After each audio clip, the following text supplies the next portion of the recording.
You know, they say, like, there was a man, and these are people who do not have the correct conviction in Allah. It is called the tawakkul ala Allah. To have this conviction and trust in Allah that He will help you.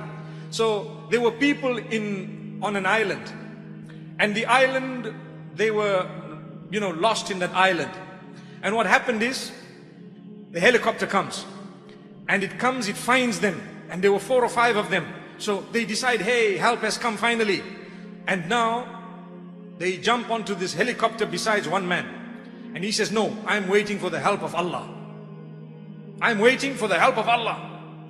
So they said, well, here it is. What are you talking about? The helicopters come. No, I want the help of Allah. So the helicopter went, and this man, whatever happened to him happened. And it is reported that, you know what? Later on, when they rescued him and they asked him a question, that why is it that you did not jump onto the first helicopter that had come?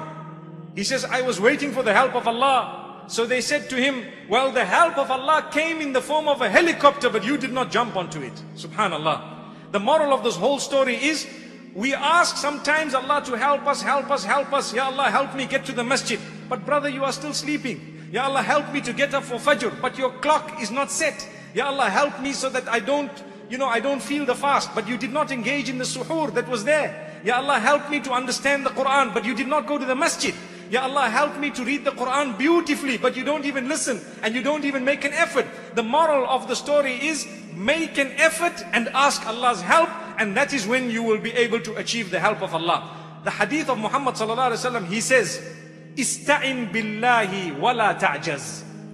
Ihris ala ma yanfa'uka wasta'in billah wa la ta'jaz. Work hard towards achieving what is beneficial for you. Seek the help of Allah and do not be lazy. That sums it all up. Subhanallah. You want to learn the Quran? Work hard towards it. Ask the help of Allah. Do not be lazy. Without those 3 things, you are not going to be able to learn the Quran.